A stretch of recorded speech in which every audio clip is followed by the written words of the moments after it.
வணக்கம். இன்றைய முக்கிய செய்திகள். கோலார் மாவட்ட ஆல் இண்டியா யூத் ஃபெடரேஷன் அதாவது அனைத்திந்திய இளைஞர் பெருமன்றம் சார்பாக மாவட்ட மாநாடு இன்று நடத்தப்பட்டது. சிபிஐ கட்சியின் மாவட்ட பொதுச் செயலாளர் வழக்கறிஞர் தோழர் ஜோதிபாசு தலைமையில் மன்னர் ஜார்ஜ் அரங்கில் தொடங்கப்பட்ட ஊர்வலம் Geetha road, first cross road, Pritchard road, Gandhi circle, Surajmal circle, Urigam station road, KGF நீதிமன்றம் ரோட் வழியாக மிக பிரம்மாண்டமாக செல்லப்பட்டது. பின்னர் அண்ணல் அம்பேத்கர் பூங்காவில் அமைந்துள்ள அண்ணல் அம்பேத்கர் சிலைக்கு சிபிஐ கட்சியின் மாவட்ட பொதுச் செயலாளர் வழக்கறிஞர் தோழர் ஜோதிபாசு மாலை அணிவித்து மரியாதை செய்தனர். கட்சி அலுவலகத்தில் தோழர் Harish Bala all India youth federation கொடியேற்றிய பின் மாவட்ட மாநாடு துவங்கப்பட்டது. அனைத்திந்திய இளைஞர் பெருமன்றம் சார்பாக தாலுகா தலைவர் தோழர் ராஜன், தோழர் ஸ்ரீதர், தோழர் ரஞ்சித், தோழர் பிரதாப், தோழர் ராஜேஷ் கலந்து கொண்டனர். மாநாட்டில் கோலார் மாவட்ட ஆல் இண்டியா யூத் ஃபெடரேஷன் நிர்வாகிகளை நியமிக்கப்பட்டனர். இந்த மாநாட்டில் சிறப்பு விருந்தினராக தளி தொகுதி அனைத்து இந்திய இளைஞர் பெருமன்றம் தலைவர் தோழர் நிருபன் மற்றும் மாநில தலைவர் தோழர் ஹரிஷ் பாலா பங்கு பெற்று பேசினார். மாவட்ட பொதுச் செயலாளர் வழக்கறிஞர் தோழர் ஜோதிபாசு பேசுகையில், தங்கவயலில் நடக்கும் சாலை விரிவாக்க பணிகளில் பல்லவி மெடிக்கல்ஸ் உரிமையாளரிடம் டீல் பேசி பாரபட்சம் பார்ப்பதாக கடுமையாக குற்றம் சாட்டினார். அதேபோல் பெம்மல் ஒப்பந்த தொழிலாளர்கள் போராட்டத்தில் சிஐடியு தொழிற்சங்கம் பெம்மல் மேனேஜ்மெண்ட் இடம் சில நன்மைகளை பெற்றுக்கொண்டு சிஐடியு தலைவர்கள் பெம்மல் நிர்வாகத்திடம் கைக்கூலியாக மாறி போராட்ட குழுவின் சில கருப்பு ஆடுகளுடன் சேர்ந்து தொழிலாளர்களின் உண்மையான போராட்டத்தை திசை திருப்பி அடைய செய்ததாக குற்றம் சாட்டினார். மாரிகுப்பம் பெங்களூரு ரயிலில் ரயில் பெட்டிகள் குறைக்கப்பட்டதினால் தின பயணிகள் கடும் அவஸ்தைக்கு ஆளாகியுள்ளார்கள். இந்த பிரச்சினைக்கு சட்டமன்ற உறுப்பினர் ரூபகலாவும் பாராளுமன்ற உறுப்பினர் மல்லேஷ் பாபுவும் எந்த நடவடிக்கையும் எடுக்கவில்லை.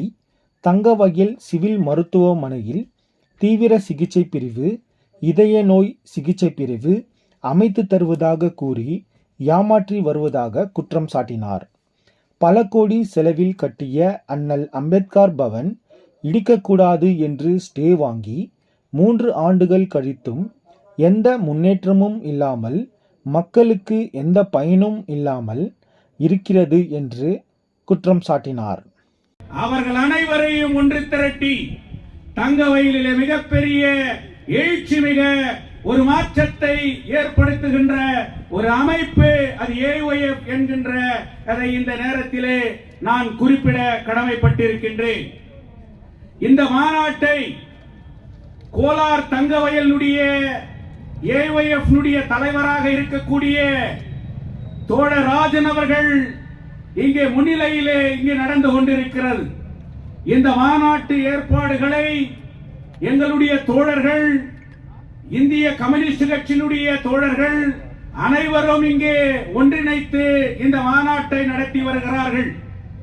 இந்த மாநாட்டிலே வாழ்த்துகின்ற வகையிலே இந்த மாநாடு வெற்றி பெற வேண்டும் என்கின்ற அந்த நோக்கத்திலே இது அடுத்த கட்டம் என்ன, ஏஒய்எஃப் கோலார் தங்கவயல் மட்டுமல்ல கோலார் மாவட்டத்திலே ஒரு மார்ச்சாக எப்படி செயல்பட போகிறது, எந்தெந்த பிரச்சனைகளை விவாதித்து எனக்கு பிறகு இங்கு அனைத்து பிரதிநிதிகள் இருக்கிறார்கள், அவர்கள் விவாதித்து கோலார் மாவட்டத்தினுடைய தலைவரையும் செயலாளரையும் அதனுடைய ஆபீஸ் பேரர்ஸை எலெக்ட் பண்ணக்கூடிய கடைசியாக நடைபெறுகின்ற மாநாடு. இந்த மாநாட்டிலே எனக்கு முன்பாக பேசிய தலைவர்கள் இந்த நாட்டில் இருக்கக்கூடிய பல்வேறு பிரச்சனைகளையோ ஏஒய்எஃப் ஏன் எதற்கு இந்த நாட்டிலே ஒன்றுபட்ட இளைஞர் அமைப்பு மாற்று சக்தி ஏன் என்கின்ற விவாதங்களையோ இன்றைக்கு தமிழகத்திலே நாங்கள் எப்படி அதை முன்னெடுத்து செல்லுகின்றோம், ஸ்டாலின் அரசோடு கூட்டணியில இருந்தாலும் கூட ஸ்டாலின் அரசை எதிர்த்து இன்றைக்கு கூட்டணியில் இருக்கக்கூடிய AYF எப்படி இன்றைக்கு செயல்பட்டு கொண்டிருக்கிறது என்று இங்கே நிரூபவர்கள் தெளிவாக எடுத்து சொல்லி இருக்கிறார். எங்களுடைய மாநில தலைவர் தோழர் ஹரீஷ் பால் அவர்கள் எப்படிப்பட்ட ஆட்சி இந்த நாட்டை ஆண்டு கொண்டிருக்கிறது, இந்த ஆட்சி இளைஞர்களை எப்படி சீரழித்து கொண்டிருக்கிறது, இளைஞர்களுடைய கனவாக இருக்கக்கூடிய அந்த வேலை வாய்ப்பு திட்டத்தை முறியடித்து இன்றைக்கு எப்படி இந்த நாட்டை கூறுபோட்டு கொண்டிருக்கிறது, இந்த நாட்டை ஆண்டு கொண்டிருப்பவர்கள் எதை நோக்கி சென்று கொண்டிருக்கிறார்கள் என்பதையெல்லாம் தெளிவாக இங்கே எடுத்துரைக்கிறார்.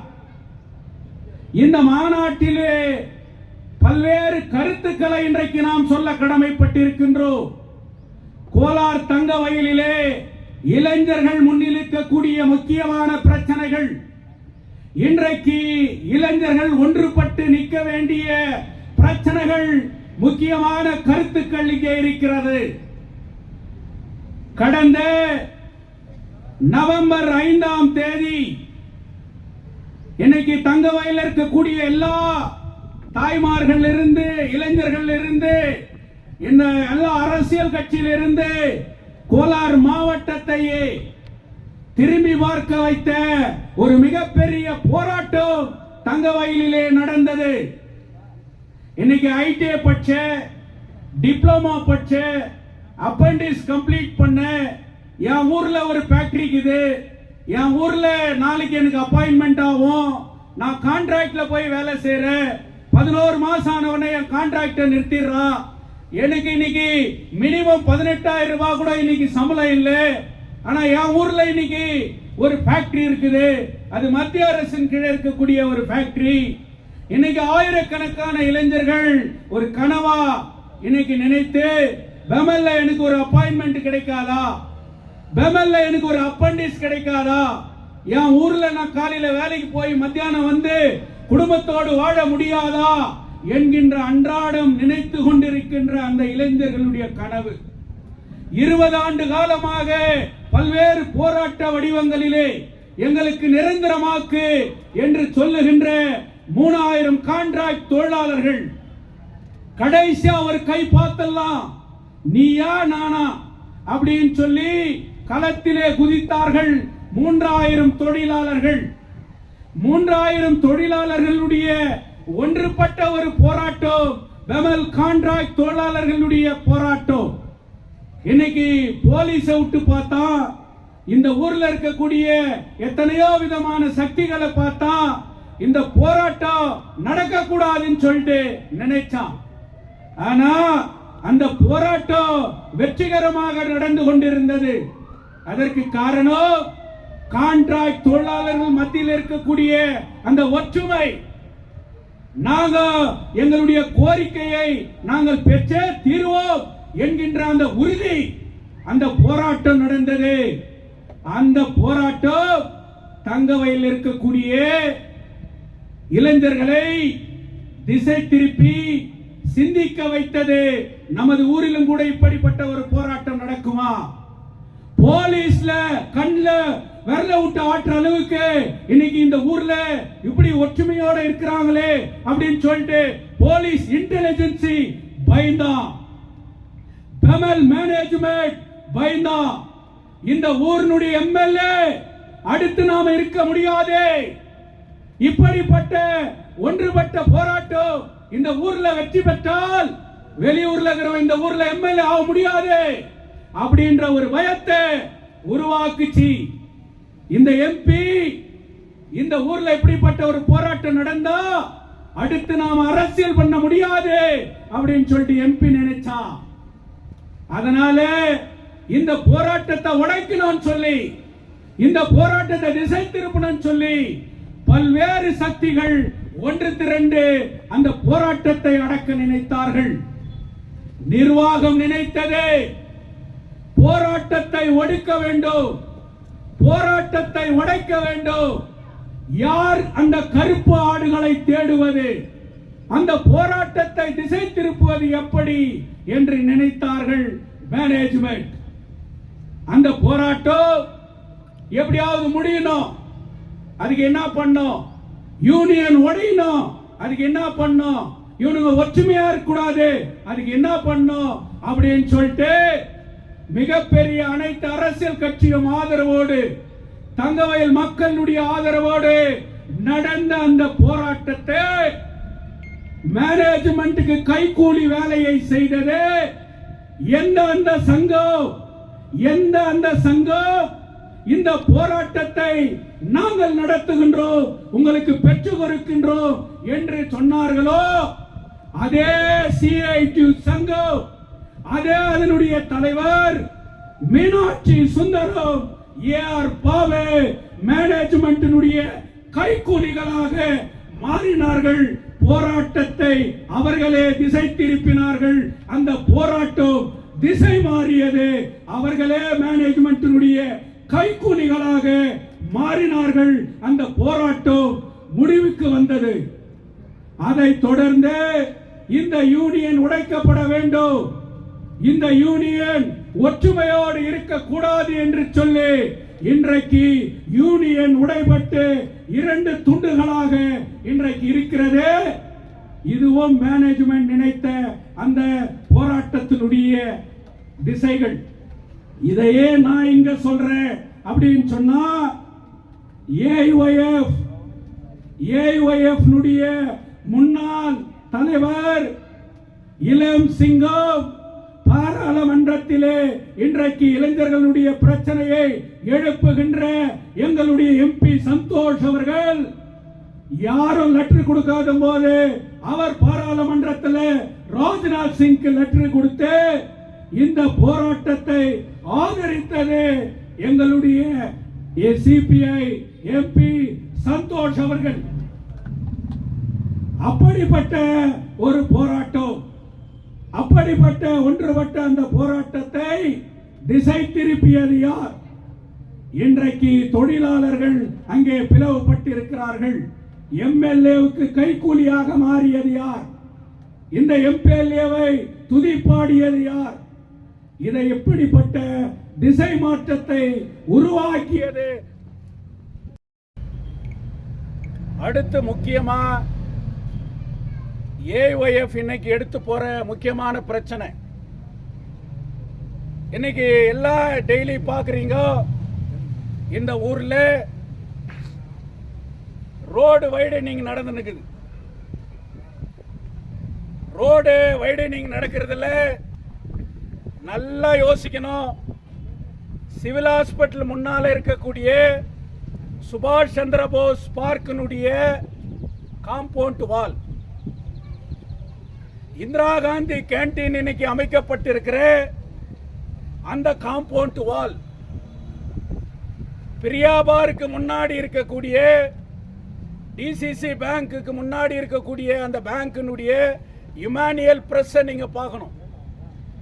அதே மாதிரி மெட்டர்னிட்டி ஹாஸ்பிட்டலினுடைய காம்பவுண்ட், இன்னைக்கு இந்த ரோடு வைடனிங்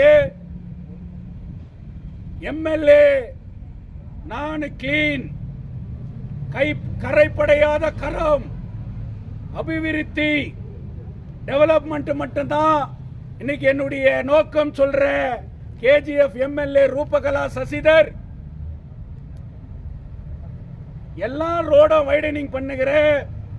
ஆனா பல்லவி மெடிக்கல்ஸ்க்கு முன்னாடி இருக்கக்கூடிய ரோடு, பல்லவி மெடிக்கல்ஸுக்கு இன்னைக்கு அதுக்கு முன்னாடி வெறும் ட்ரெயினை போட்டு இன்னைக்கு அந்த ஜெல்லிய கொட்டுற. 1 கோடி ரூபாய் அந்த ரோடு பிரச்சனையில இந்த பணக்காரர்கள் எல்லாம் இன்னைக்கு எம்எல்ஏவுக்கு கொடுத்ததா ஊர்ல பேசுறான். நீ ஆனஸ்ட் சொன்னா, இந்த ஊர்ல டெவலப் பண்றேன்னு சொன்னா, எப்படி அந்த ரோடு வைடனிங் பல்லவி மெடிக்கல்ஸை இடிக்காம இன்னைக்கு ரோடு வைடனிங் பண்ற? டிசிசி பேங்க் காம்பவுண்ட் பில்டிங் இடிக்காம இன்னைக்கு எப்படி நீ ரோடு வைடனிங் பண்ற? அதனால இந்திய கம்யூனிஸ்ட் கட்சி பீப்புள் ரெப்ரசன்டேஷன் என்னுடைய இன்னைக்கு எம்எல்ஏ பொதுநல வழக்கு நாங்க இன்னைக்கு கோர்ட்ல போட போறோம், லோகாயுக்தால இன்னைக்கு கம்ப்ளைண்ட் கொடுக்க போறோம்.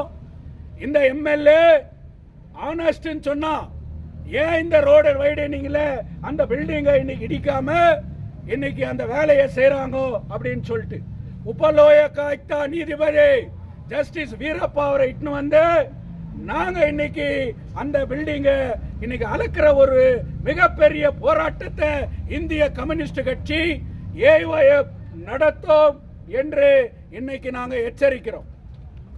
என்டி பிளாக்ல ரோடு இடிக்கும் போது அங்க இருக்கிறவெல்லாம் பணக்காரனா, அசோக நகர்ல ரோடு இடிச்ச இன்னைக்கு பில்டிங் இடிக்கும் போது அங்க இருக்கிறவெல்லாம் பணக்காரனா, சாதாரண ஏழை மக்கள், அந்த ஏழை மக்களுடைய வீடுகளை இடிச்ச நீ இன்னைக்கு கோட்டீஸ்வரர் நான் இருக்கக்கூடிய அந்த பில்டிங்கை இடிக்கிறதுக்கு இன்னைக்கு ஏன் தயங்குற? அப்போ அதுல டீலா நோ டீலா எவ்வளவு வாங்கின அப்படின்றது இன்னைக்கு வெட்ட வெளிச்சத்திற்கு கொண்டு வருகின்ற ஒரு வேலையை இன்னைக்கு சிபிஐ ஏஐஎஃப் செய்யும் என்பது எச்சரிக்கின்றோம். அதே நேரத்தில் இந்த ஊர்ல 8 கோடி ரூபாயில நான் பில்டிங் கட்டிட்டேன். இந்த ஊர்ல எங்களை மாதிரி ஆட்சி யாரும் பண்ணல. ஹாஸ்பிட்டல் 24/7 அப்படின்னு சொல்லிட்டு இன்னைக்கு சிவில் ஹாஸ்பிட்டல்ல எல்லா ஃபெசிலிட்டிஸும் இன்னைக்கு இருக்குதுன்னு சொல்ற எம்எல்ஏ அந்த ஹாஸ்பிட்டல்ல எந்த வித ஃபெசிலிட்டிஸும் இல்லாம இன்னைக்கு ஐசியூ யூனிட் இந்த ரூம் இன்னைக்கு பூட்டிட்டு இருக்குது. எந்த வித அடிப்படை வசதிகளும் இன்னைக்கு ஹாஸ்பிட்டல்ல இல்லை.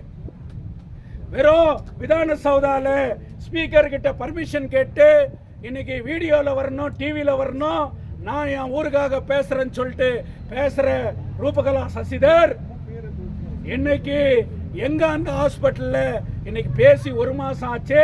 இன்னைக்கு எந்தவித அடிப்படை வசதிகளும் அந்த ஹாஸ்பிட்டல்ல இல்லை.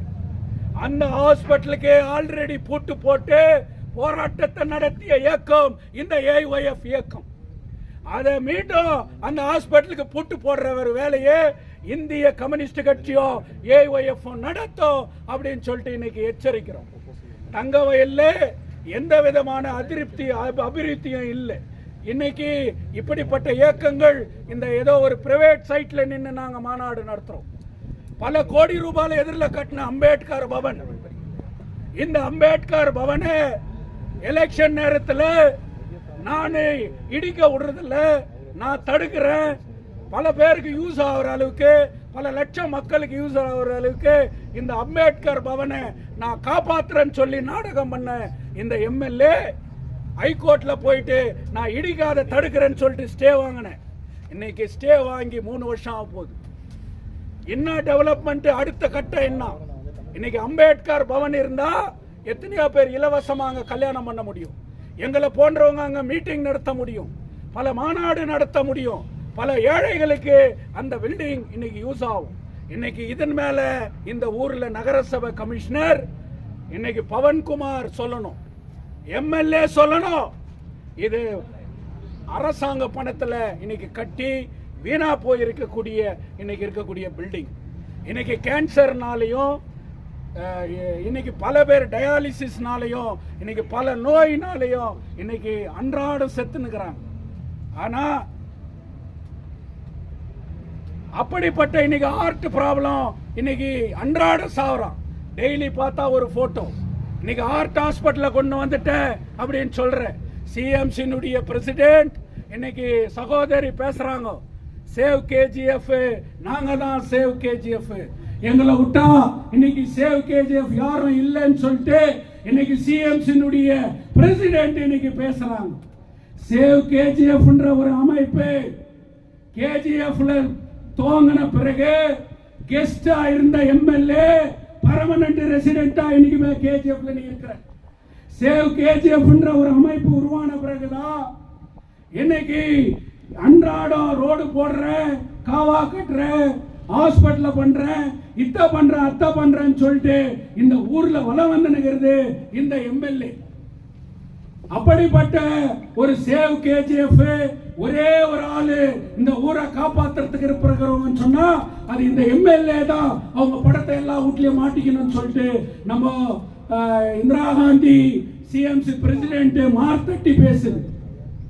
இன்னைக்கு அவங்கள நான் கேட்டுக்கிறேன், எங்க ஹார்ட் ஹாஸ்பிட்டல் இன்னைக்கு கிட்னிக்கு டயாலிசிஸ் இல்ல, அந்த ஹாஸ்பிட்டல்ல எந்த ஃபெசிலிட்டிஸும் இல்ல. பல்லவி மெடிக்கல்ஸுக்கு பல ஆண்டுகளாக மாத்திரை கான்ட்ராக்ட் கொடுத்து கோடி கணக்கில் கொள்ளடிச்சுக்கிற அந்த ஊழல் ஏன் வெளி டிசிசி பேங்க் பில்டிங் இன்னைக்கு தொடர்றதுக்கு உனக்கு பயமாகுதுன்னு சொன்னா, நீ மிஸ் அஸ்லினா எவ்வளவு டீல், அந்த டீலு இன்னைக்கு வெளியே வரப்போகுது. அந்த டீல லோகாயுக்தால கேஸ போட்டு உன்னை நடுத்தருவுக்கு இழுக்க போறது இந்த இந்திய கம்யூனிஸ்ட் கட்சி ஏஐஎஃப் தான். இப்படிப்பட்ட பல்வேறு போராட்டங்கள் பெமல் கான்ட்ராக்ட் தொழிலாளர்கள் போராடும் போது அது பப்ளிக் செக்டர், அது சென்ட்ரல் கவர்மெண்ட், அது ராஜ்நாத் சிங், எனக்கு அதுக்கு சம்பந்தம் இல்லை. நான் வேணா ஒரு மாரல் சப்போர்ட் உங்களுக்கு ஏதாவது உதவி செய்ய முடியும் அப்படின்னு சொல்லிட்டு எம்எல்ஏ சொல்றியே, உனக்கு வெக்கமா இல்லையா? இந்த ஊர்ல 2 பப்ளிக் செக்டார் இருக்குது, இந்த பப்ளிக் செக்டார் ஒன்னு மூடிட்டா. இன்னைக்கு இந்த பப்ளிக் செக்டார் இருக்கக்கூடிய தொகுதியில தான் நான் நிக்கிறேன். நான் கெத்துறேன், எல்லாருக்கும் அப்பாயின்மெண்ட் வாங்கி கொடுக்குறேன்னு சொல்லிட்டு ஓட்டு வாங்கின எம்எல்ஏ. நான் வெற்றி பெற்றா இங்க அப்பாயின்மெண்ட் வாங்கி கொடுக்குறேன்னு சொன்ன மல்லேஷ் பாபு இன்னைக்கு எங்க போச்சு? கோலார் தங்க வயல்ல ஜடகா ஸ்டாண்ட் ஆயிடுச்சு, எத்தனையோ கட்டடங்களை கட்டி இன்னைக்கு வரைக்கும் அந்த கடைகள் ஏலம் விடாத ஒரு நிலைமை இருக்குது. எம்ஜி மார்க்கெட் உள்ள போய் பார், எம்ஜி மார்க்கெட்ல அவ்வளவு மோசமான ரோடு இல்ல, சுகாதாரம் இல்ல, சீர்கேடு. ஆனா இன்னைக்கு எம்ஜி மார்க்கெட்ல இருக்கக்கூடிய வியாபாரிகளுக்கு நான் பாதுகாவலன்னு சொல்லி இன்னைக்கு கோடிக்கணக்கில் கொள்ளடிக்கிற ஒரு நிலைமை இன்னைக்கு இருக்குது. மைனிங் பகுதியில் நான் இன்னொன்னு முக்கியமா இங்க பேசணும். இன்னைக்கு இளைஞர்கள் தெரிஞ்சுக்கணும், நம்ம இருக்கிற வீடு நமக்கு சொந்தமாக்கப்படணும். அது சொந்தமாக்கப்படணும் சொன்னா அரசு, மத்திய அரசு அதற்கான தீர்மானத்தை சொல்லி இருக்குது. கர்நாடக ஹைகோர்ட் அதை பத்தி ஜட்ஜ்மெண்ட்ல சொல்லி இருக்குது. ஆனா இந்த எம்எல்ஏ 7 வருஷம் ஆச்சு, எம்பி வெற்றி பெற்று 1 வருஷம் ஆச்சு. இந்த வீடுகளை சொந்தமாக்குறதுல நீங்கள் எடுத்த நடவடிக்கை என்ன? இன்னைக்கு 35 கவுன்சிலரை கேட்கிறேன், 16 கவுன்சிலர் மைனிங் கவுன்சிலரை கேட்கிறேன். 5 வருஷத்துக்கு முன்ன என்ன சொல்லிட்டு நீ கவுன்சிலர் ஆன? இன்னைக்கு மைனிங் வீட்டுல வாழ்ந்துருக்கிறீங்களே, எப்போ அது சொந்தமாக போகுது? 95 பிஜிஎம்ல நகரசபையில சேர்த்த இந்த ஸ்டேட் கவர்மெண்ட் இன்னைக்கு வரைக்கும் 16 வார்டு கூட கோடிக்கணக்கான ரூபாய் ஃபண்ட் வருது. என்ன டெவலப்மெண்ட் பண்ணி இருக்கிற, என்ன சுகாதார பாதுகாப்பு பண்ணி இருக்கிற? எம்எல்ஏ 7 வருஷம் ஆச்சு. மைனிங் சைடு மாநில அரசினுடைய எந்த திட்டத்தை நீ இன்னைக்கு நிறைவேற்றி இருக்கிற? குடிக்க தண்ணி இல்லை, டேங்கர் தண்ணி இன்னைக்கு பியூரிஃபைடு வாட்டர் இல்லை.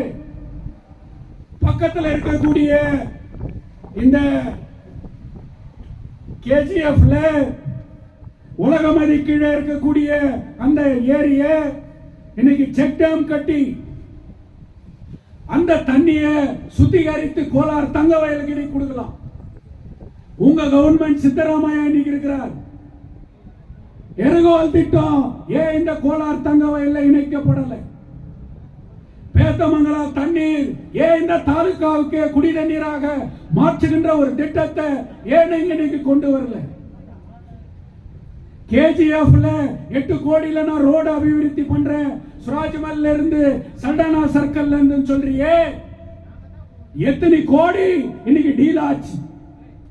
இன்னைக்கு அந்த ரோடு வைடனிங் சரியான முறையில் இன்னைக்கு நடக்குதா? இப்படிப்பட்ட பல்வேறு பிரச்சனைகளை விவாதிக்கின்ற வகையிலே, அதை எதிர்த்து போராடுகின்ற வகையிலே தங்க வயலில் இருக்கக்கூடிய அனைத்து அரசியல் கட்சிகளையும் ஒருங்கிணைத்து சேவ் கேஜிஎஃப் யுனைடெட் ஃப்ரண்ட் என்கின்ற ஒரு அமைப்பு உருவாக்கப்பட்டிருக்கிறது. அந்த அமைப்பு உருவான உடனே அந்த அமைப்புல யாரெல்லாம் கலந்துக்கினாங்களோ அவங்க வீட்டுக்கெல்லாம் போய் சால்வையை போட்டுக்குது இந்த அம்மா. நான் என்ன கேட்கிறேன், காங்கிரஸ் கட்சிக்காரங்களை கேட்கிறேன், நீங்க தங்க வயல்ல தானே இருக்கிறீங்க, நீங்களும் இந்த ஊருக்காரங்க தானே, இந்த ஊருடைய டெவலப்மெண்ட்ல உங்களுக்கு அக்கறை இல்லையா? மார்க்கெட் டெவலப்மெண்ட்ல உங்க அக்கறை இல்லையா?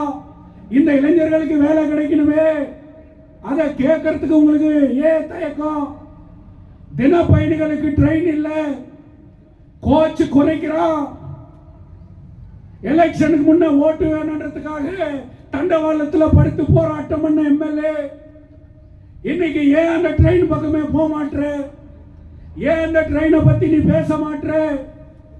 தின பயணிகளுக்கு ட்ரெயின் கிட்ட நின்று மடி ஏந்தி ஓட்டு கேட்டியே, இன்னைக்கு அவன் உட்கார்றதுக்கோ நிக்கிறதுக்கோ இடம் இல்லாத மூச்சு விட கூட முடியாம இன்னைக்கு அந்த ட்ரெயின்ல அவஸ்தைப்படுறானே, அவன் கண்ணீர் உனக்கு தெரியலையா? எம்பி இத பத்தி பாராளுமன்றத்துல பேசியான்னு சொன்னா அவன் பேச கூட தெரியல. இப்படிப்பட்ட பிரதிநிதிகள் இங்கே தேர்ந்தெடுக்கப்பட்டிருக்கிறார்கள். இவர்களை எல்லாம் கண்டிக்கின்ற வகையிலே இந்த ஊரிலே மிகப்பெரிய போராட்டங்களை உருவாக்குகின்ற வகையிலே இளைஞர்கள் ஒன்றுபட வேண்டும். அந்த ஒன்றுபட்ட இளைஞர்கள் மத்தியிலே இன்னைக்கு தங்க சுரங்க தொழிலாளர்களுடைய பிரச்சனை, பிஎம்எல் கான்ட்ராக்ட் தொழிலாளர்களுடைய பிரச்சனை, தின பயணிகளுடைய பிரச்சனை, தங்க சுரங்க குடியிருப்புகளை சொந்தமாக்கப்பட வேண்டும், உயிர் காக்கின்ற மருத்துவமனையை பாதுகாக்க வேண்டும், பிஜிஎம்எல் மருத்துவமனையை புனரமைக்கப்பட வேண்டும் என்கின்ற அடிப்படை பிரச்சனைகளை விவாதித்து போராட்ட வடிவத்தை கொடுப்பதற்காக உருவாக்கப்பட்டிருப்பதுதான் இந்த மாநாடு. இந்த மாநாடு இப்படிப்பட்ட பிரச்சனைகளை முன்னெடுத்து மிகப்பெரிய போராட்டத்தை உருவாக்குவோம் என்று சொல்லி இந்த மாநாடு வெற்றி பெற வேண்டும். இந்த மாநாட்டிலே புதிய தலைவர் பிரதிநிதிகள் தேர்ந்தெடுப்பார்கள். அவர்கள் இந்த போராட்டத்தை முன்னெடுக்க வேண்டும் என்று சொல்லி இந்த மாநாட்டை வாழ்த்தி என்னுடைய கருத்துக்களை முடித்துக் கொள்கின்றேன். நன்றி, வணக்கம். நடத்தப்பட்ட ஒரு மாவட்ட மாநாடு. அதனால நீங்க தாலுகால இருக்கிறவங்க எல்லாம் அந்த கமிட்டியில் இருக்கிறீங்க. நீங்க எல்லாம் டிசைட் பண்ணி செயல்பட வேண்டிய ஒரு கமிட்டி தான் இது. அதனால இது ஒரு மாவட்ட அளவில் இருக்கக்கூடிய ஒரு கமிட்டி. இந்த போராட்டம் நம்ம என்னன்னா பேசணுமோ அதெல்லாம் முன்னெடுத்து தங்க வயல்ல ஒரு மாற்று இளைஞர் சக்தியா உருவாக வேண்டிய ஒரு மிகப்பெரிய கடமை இருக்கிறது. நடக்க போகின்ற நகர சபை தேர்தலில் ஏஐஒய்எஃப்போ இந்திய கம்யூனிஸ்ட் கட்சியோ போட்டியிடும். வருகின்ற நகர சபை ஏஐஒய்எஃப் கவுன்சிலர், சிபிஐ கவுன்சிலர் நகர சபையிலே இருப்பார்கள் என்பது நமதுடைய சபதம். 35 வார்டுகளிலோ நாங்கள் இணைந்து களம் காணுவோம். அப்படிப்பட்ட கதிரறிவால் சின்னம் நகர சபையிலே ஆதிக்கத்தை செலுத்தும் என்பது கூட இந்த மாநாட்டினுடைய வரலாறு. ஏதோ வெறும் எம்எல்ஏவை திட்டுறது இல்லை, அது திட்டுறது இல்லை, விமர்சனம் பண்றது. ஓட்டு போட்டவன் ஆட்சியில் இருக்கிறவங்களை பார்த்து கேட்கிற கடமை போராட்டத்தை தான் நாம இன்னைக்கு பேசியிருக்கிறோம். அதனால இன்னைக்கு எப்படி வெறும் 35 கவுன்சிலர்களை பொம்மையா வச்சுக்கின்னு நகர சபையில எலெக்ட் ஆகி இருக்கக்கூடிய ஒரு கவுன்சிலருக்கு மட்டும்தான், அதனுடைய தலைவருக்கு மட்டும்தான், துணை தலைவருக்கு மட்டும்தான் ஒரு கூட்டத்தை நடத்துற அதிகாரம் இருக்குது. அந்த கூட்டத்தில் பேசுற அதிகாரம் இருக்குது. அந்த கூட்டத்தில் கேள்வி கேட்கும் போது அந்த கூட்டத்தினுடைய கேள்விக்கு எழுந்து நின்று பதில் சொல்லுகின்ற அந்த அதிகாரம் முனிசிபல் ஆக்ட் பிரகாரம் பிரசிடென்ட் வைஸ் பிரசிடென்ட்டுக்கு தான் இருக்குது.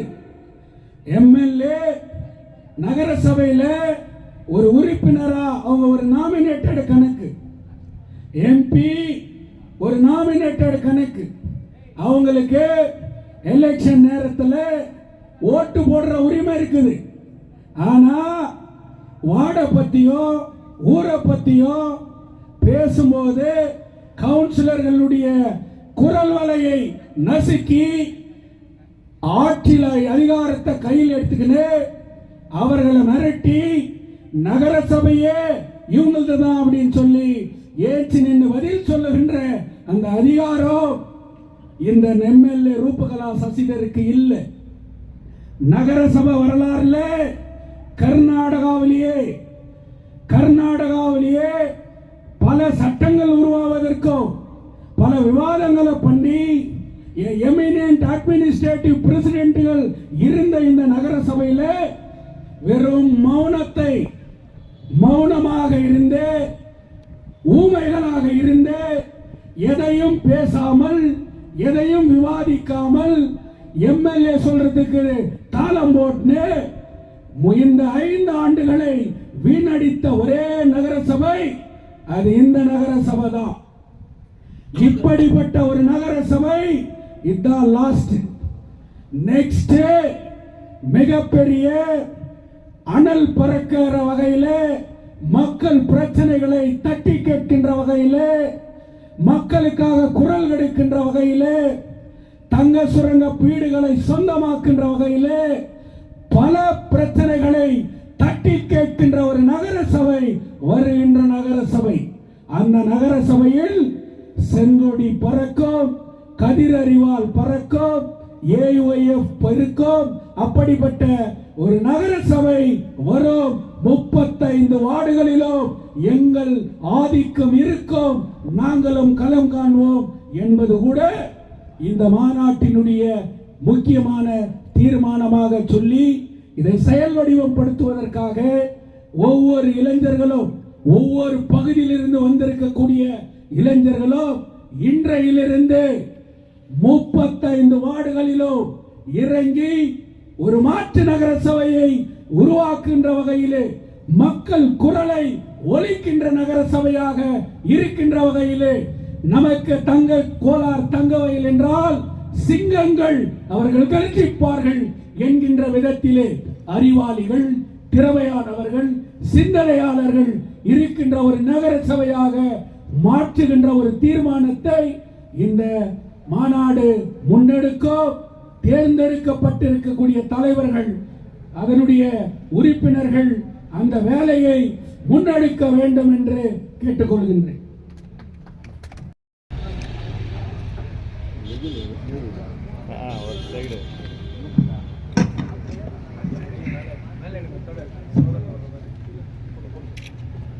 AYF जिंदाबाद जिंदाबाद जिंदाबाद AYF जिंदाबाद जिंदाबाद जिंदाबाद AYF जिंदाबाद जिंदाबाद जिंदाबाद